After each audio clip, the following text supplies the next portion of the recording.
trouble on the run. Man, you find the old and young, twisting the night away. Yeah, twisting. Welcome back, 10-10 on this 5th day of January, the first Friday of the year. State Representative Amy Elik in studio. How are we doing? Doing great. Good morning. And you go back in a couple of days, don't you? We go back to Springfield on January 16th for 3 days to kind of reset, get everybody kind of back in the groove. And so we'll be there just 3 days in January. Really cool. How did the holidays go?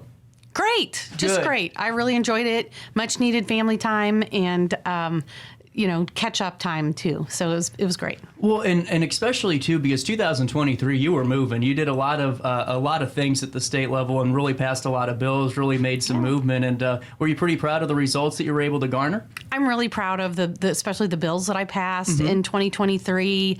I have a whole host of additional bills for 2024 that I'm working on. We have some new deadlines put in place to get bills requested from the LRB in Springfield, which helps us put the language that we're proposing into the format of a bill. That's a little bit new. They've there's an onslaught, right, of 118 representatives and 59 senators all proposing all kinds of language. So that unit is understaffed and they are just overwhelmed during certain times of the year with bill requests. So they've put some new deadlines on. So today there's a certain deadline and then in a couple of weeks there's another deadline.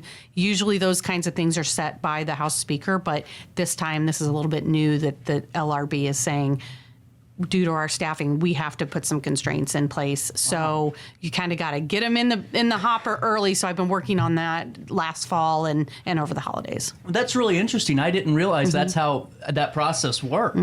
And take me through some of the bills that you were able to pass last year, if it's okay. Yeah. Because there were some that I thought were really, in bipartisan bills too. I don't think that there were, in my opinion, it was a bill that a lot of them were really widely receptive on both sides of the aisle. Yes, I would say they all were. I'm really proud of that, and I do a lot of preliminary work to make sure that we send a bill through in that manner. That's important to me. Yep. It's important to me to have co-sponsors on both sides of the aisle, and it just helps ensure that you're doing good policy, that you've listened to both sides of the aisle and their concerns and what their constituents' concerns might be, and that it's the best thing for the state. That's a great point, too, because I think a lot of times when elected officials get into that spot, they hear their vocal supporters, and that's great, but there's also folks that didn't vote for you that are still in that district that you got to represent, too. Absolutely, and I think that is probably one of the biggest challenges of how do you represent everybody and make sure it's the best for everybody, because some people may not think it's the best for them, and I understand that, and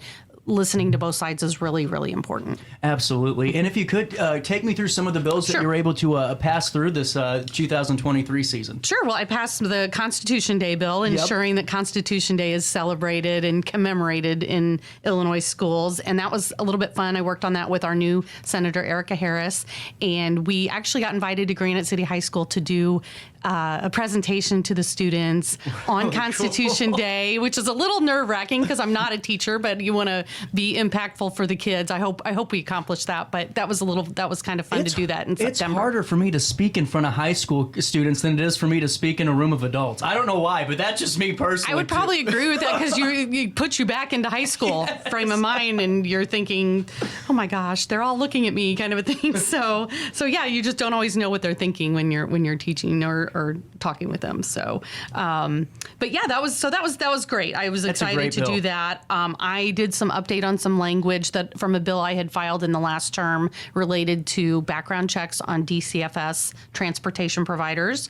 Had outreach from the Illinois State Police on how we could make that better. So we got that through. Wow. Worked on a bill to, there was, we have these sunsets, right? Bills are maybe going to expire in a few years and you have to redo them if you want to continue. So we lifted the sunset for 5 more years on a bill that allows public school teachers to get credit for 2 years of service if they've taught in a private school, and that's towards their pension. So that was something that I worked with teachers on. And then one thing too that came over from the Senate that was probably the most fun to work on was a bill that established the Rural Education Advisory Council. And I'm definitely always especially on the couple education committees that I'm on, I'm always trying to make sure that the downstate areas, the rural areas, those mandates that the government puts on schools, they just affect downstate and rural schools differently. So that is also the feeling of the rural education committees throughout the state, and they had asked for some better communication with the State Board of Education through a formalized process. So we formed the Rural Education Advisory Council. So it was fun because when it came over from the Senate, I did the bill in committee as it came over from the Senate, and it passed, and it would have been absolutely fine. However, the State Board of Ed said, look, there's some issues with the language. There's some issues with the time frame that you want. Can we still talk about it? Of course, I can always hear further suggestions. So we actually went back and forth and changed the language in conjunction with the senator that had sent it over and his staff to make sure that they were good with it. So we, did a good rewrite of that, got to a place where everybody was happy with it, sent it back to the Senate, and it passed on concurrence there. So it was a great model of sort of how the process is supposed to work. Well, and throughout the year, just piggybacking off of that, I've had the opportunity just to talk to a few organizations that do serve rural communities, and I was just blown away by the night and day differences from what we experience in just smaller towns, villages, and municipalities alike compared to a rural community, and just, not just education, but ambulance times and all of those crucial, bits of service that you Absolutely. need. And it's just so fascinating to hear those discrepancies and how they, correlate to the overall picture of the state. Exactly, especially in schools. When you look at teacher shortages, downstate populations that are losing population, you're not seeing an influx of new residents coming there, and that includes people that are qualified to be teachers. Yeah. So when you look at teacher shortages and mandates for additional classwork and things like that, you really have to think about, are we going to have the teachers that we need to teach this? One of those that I'm still continuing to work on is the new foreign language requirement. Yeah. And actually I have a bill this term that works on that topic, as that's a new requirement that everyone will have to have 2 years of foreign language starting in 28-29 school year. Tons of pushback on that. Last spring I filed a bill just to remove that.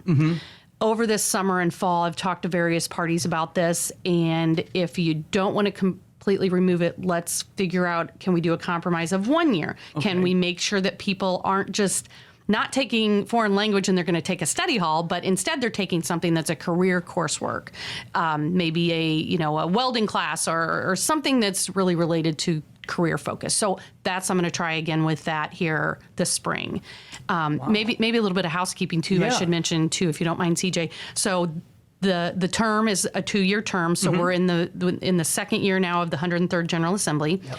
All the bills that were filed all of 2023, they're still there. We can still work on them. We can still advance them or not, whatever you want to do. And we're all still filing new bills as well. So any of those bills that are already there could come back if they don't die. The bills don't die until the end of the 103rd General Assembly, which is next year in January. Absolutely. And we'll talk about that in a couple of minutes if it's okay. But I wanted to ask you, just piggybacking off of that vocational opportunity in case to have a little bit of a different option.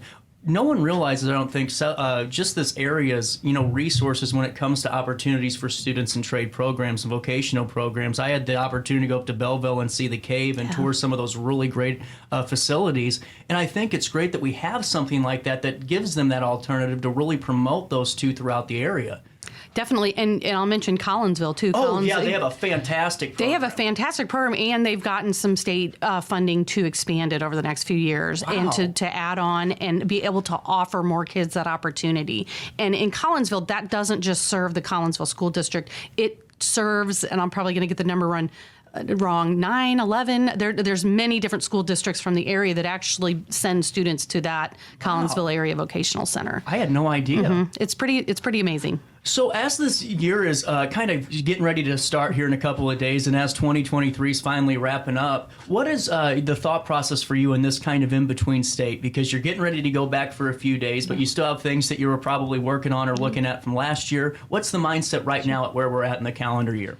I think my mindset is just, it always feels like a new beginning, right? Yep. For everybody after the first of the year. And I feel that way too. I know that I'm looking forward to going back. I'm excited to work on the bills and things that I've been working on these last few months, sort of behind the scenes. I'm excited to see the governor's budget proposal, which will come February 21st. Okay.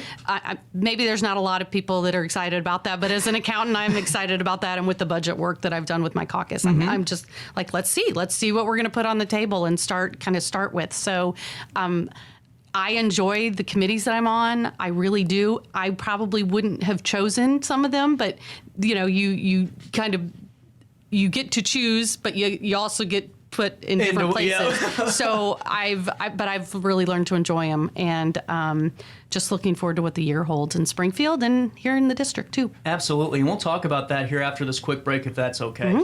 I'll pay a quick bill. 10:20 is the time on this 5th day of January. More of our daily show and this great conversation continues right after this in the heart of the 618.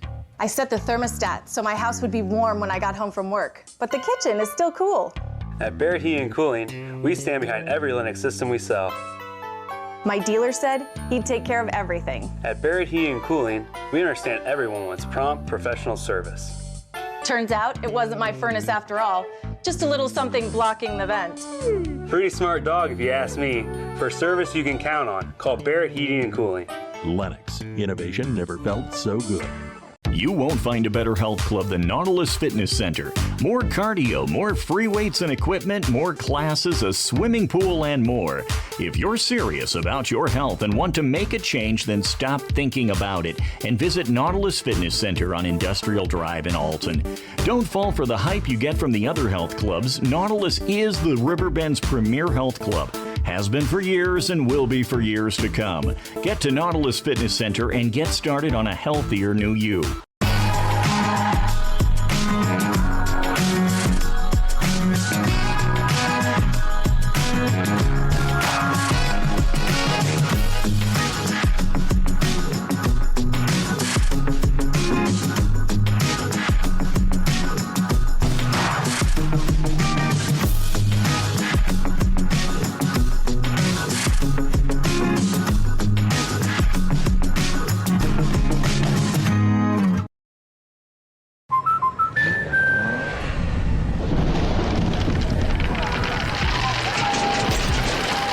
Life's better when you're under our roof. That's because our expert agents will make you feel totally protected with the right auto and home coverage at the right price. Also, you can enjoy the dreams you've worked so hard to achieve. American Family Insurance.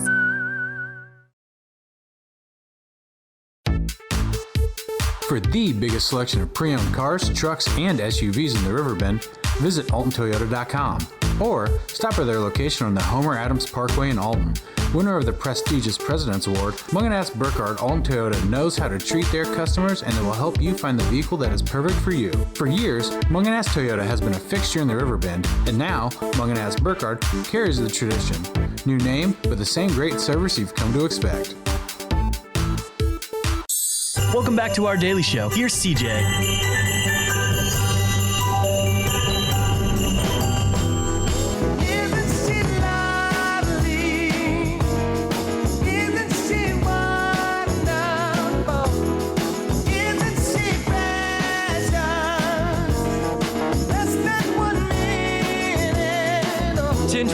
Welcome back on this 5th day of January and the last interview of the week with State Representative Amy Elik as we continue this conversation on RiverBender.com. We talked a little bit about 2023. Let's look forward to 2024. And I'm sure, Amy, there's a bunch that you're already looking at and working on, and fill us in. Sure. Well, in addition to the foreign language requirement change that I just talked about before the break, I have new bills I've filed and new bills that I'm still working on that you'll see filed over the next couple weeks here. Let's see. One of them that I filed decreases the fee for the FOID and CCL card, because I found out that when you change your address, your FOID card is a $5 fee to change your address with the state police. But if you have your CCL, it adds $75 to the cost. And That's ridiculous, Yeah. first of all. And what's even more ridiculous, it's all the same card now. So if you have your FOID and CCL, you're going to get one card, but you have to pay $80. So if you think of like a couple that moves their residence, that's $160 to change an address. That is a very simple thing. And I think that's highway robbery, and I'm working on that.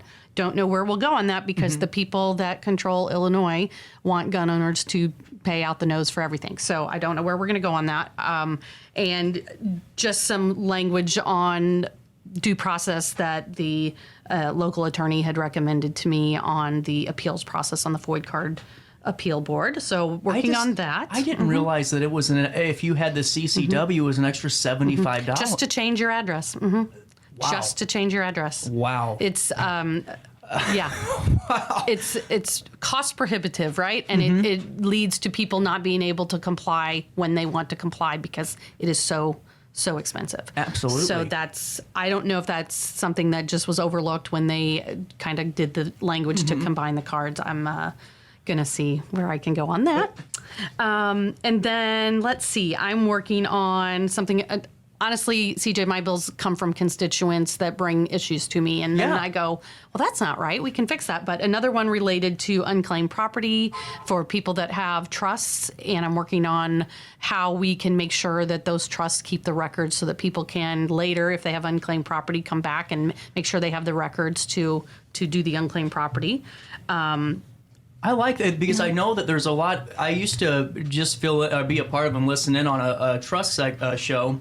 And learning about wills and trusts and seeing all the new ways of doing it and the new cloud systems and databases that are available that really are making it so much more efficient for families that stop a lot of the infighting after a death. Exactly. You're absolutely right. And we have great local attorneys that advise people on that kind of a thing. So I know I have a lot of resources to discuss with the local attorneys. Absolutely. One of the issues I've worked on over the years is sexual abuse of students in schools. And I'm going to come back on that again this year with some more cleanup language and some opportunity to take care of students who are still in school, but they've already reached the age of 18.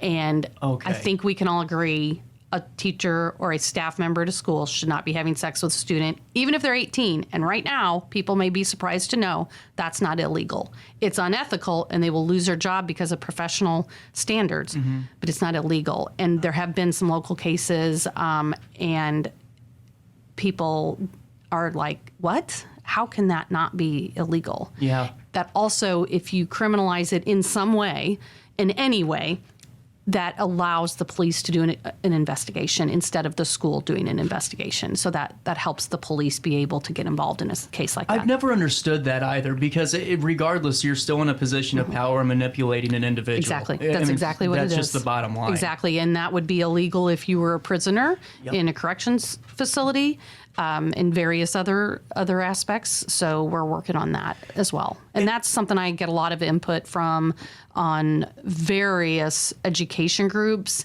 teachers unions, advocates. It is, and we look very heavily, what are they doing in other states? So I've really been working a lot on that this summer and fall. How important is it to find every facet of what that bill will entail and who it would affect when you're talking to these groups? Because sometimes, especially if you're going into this, I'm sure you get, the obvious question of who do I talk to first, but to really have that broad canvas of making sure you're hitting all the sectors of what this bill could really target.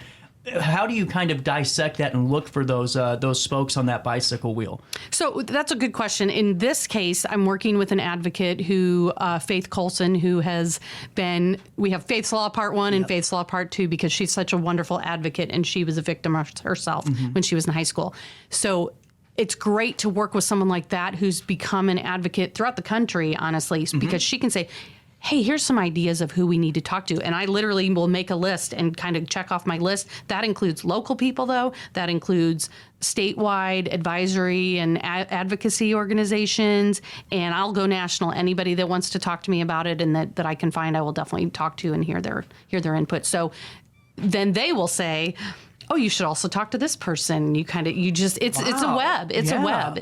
When you're working on a bill like that, that's really big and impactful. There's a web of people that you find and meet as you go through the process. That's really, really fascinating, because I always think it's because every time I see something come out, and really not patronizing you because you're here, but you always kind of describe that too, and making sure that you relay to all of us that we are talking to multiple people, not just on our side of the fence, but on other sides too, because it's not a one-way street in our government. We have to have some compromise every once in a while. Yeah. And so as we're looking at 2024, and as we keep going down the pipeline, I know that you're getting ready to head back for 3 days. Then February you go back for a little bit. Yeah. But this is going to be the fun year, and kind of the, I guess, I don't know, tongue-in-cheek way of putting it. This is the campaign year. This is election year, nationally and here at the state. How hard is it to, kind of balance that? Because you still have to, do the job as state representative, but also relay that message that you're ready for another 2 years. That's a really good question, and it is always a juggling act no matter what. Yep. Because I'm in a 2-year term, it's just people have said, you're always campaigning.